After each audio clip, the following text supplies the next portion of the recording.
Bismillahirrahmanirrahim. Assalamualaikum warahmatullahi wabarakatuh. Di sini kami kelompok 8, mata kuliah statistik akan membawakan materi yang berjudul analisis diskriminan. Perkenalkan, saya Alif bin Khoir yang akan menjadi moderator pada presentasi kali ini. Berikut teman-teman saya ada Muhammad Alif Haidar, ada Anifatul Musarrofah, ada saya sendiri Alif bin Khoir, ada Shirley Dinda, dan juga Muhammad Irfanuddin. Untuk selanjutnya kami serahkan ke teman-teman untuk mempresentasikan.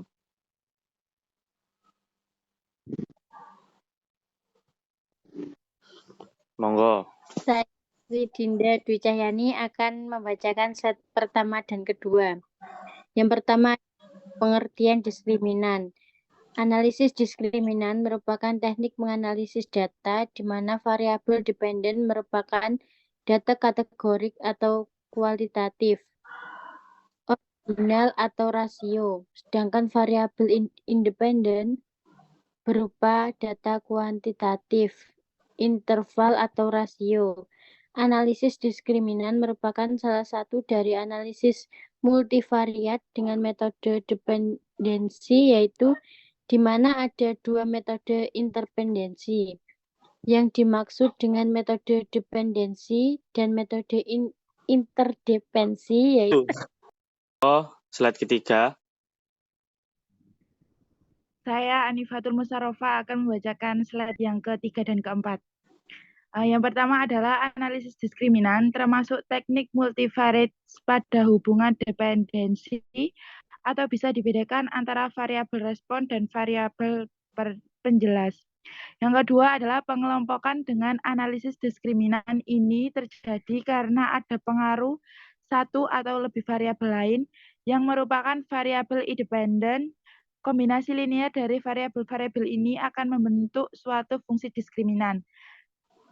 Yang ketiga adalah analisis diskriminan mirip regresi linear berganda atau multivariable regression.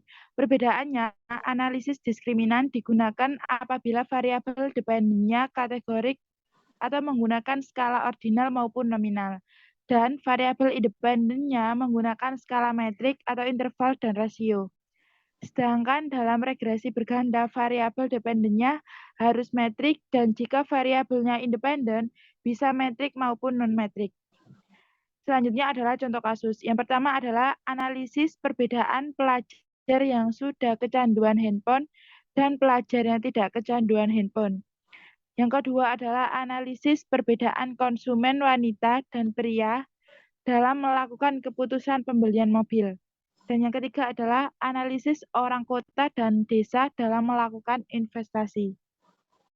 Saya Muhammad Alfitar membacakan tujuan, yaitu untuk mengetahui apakah ada perbedaan yang jelas antar grup pada variabel dependen. Dan yang kedua, jika ada perbedaan, kita ingin mengetahui variabel independen mana ada fungsi diskriminan yang membuat perbedaan tersebut.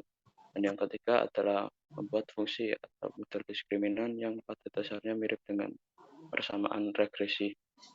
Dan yang keempat adalah melakukan klasifikasi terhadap objek. Dalam terminologi SPSS disebut baris, apakah suatu objek bisa nama orang, nama tumbuhan, benda, atau yang lainnya, termasuk ada grup 1 dan grup 2 atau lainnya. Selanjutnya adalah asumsi. Analisis diskriminan mempunyai asumsi bahwa data berasal dari multivariate normal distribution dan matriks covariant.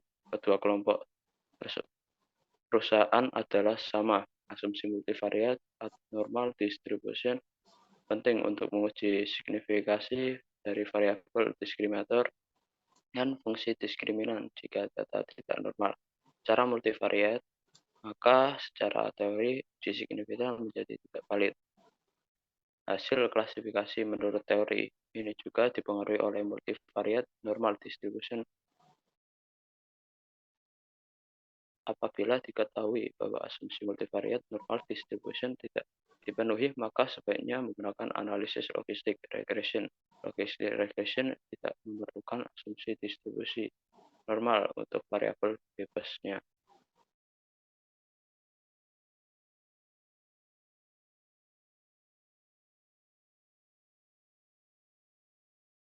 Saya Muhammad Irfanuddin akan membacakan slide selanjutnya. Fungsi diskriminan. Ini adalah rumus dari notasi.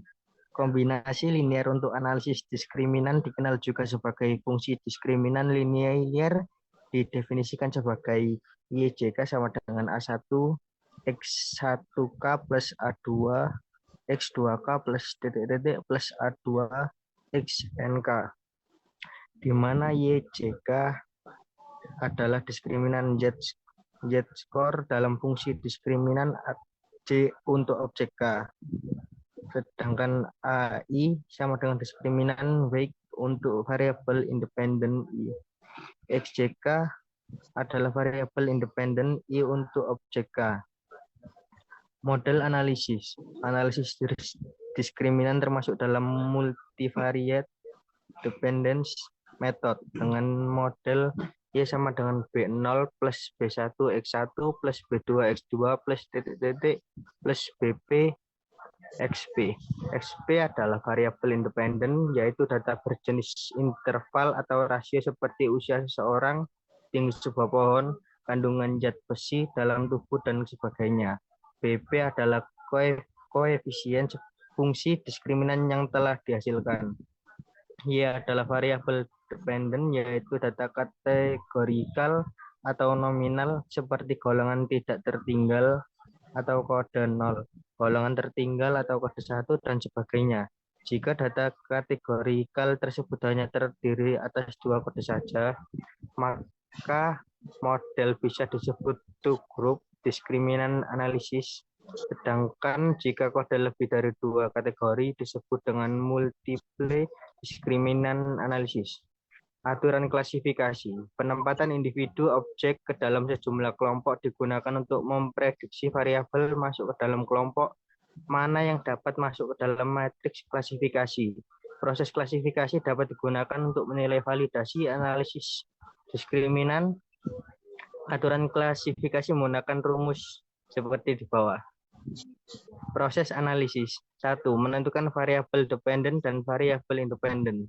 2. Menentukan metode untuk membentuk fungsi diskriminan atau simultaneous atau stepwise. 3. Menguji signifikasi dari fungsi diskriminan menggunakan Wilks lambda dan F-test. 4. Menguji ketetapan klasifikasi dari fungsi diskriminan, termasuk mengetahui ketetapan klasifikasi secara individual dengan case-wise diagnosis. 5. Melakukan interpretasi terhadap fungsi diskriminan tersebut. 6. Melakukan uji validitas analisis diskriminan. Baik, berikut tadi adalah presentasi statistik dari kelompok 8. Semoga bermanfaat untuk kita semuanya, menambah ilmu dunia dan akhirat. Amin. Sekian dari kami, kurang lebihnya kami mohon maaf. Assalamualaikum warahmatullahi wabarakatuh.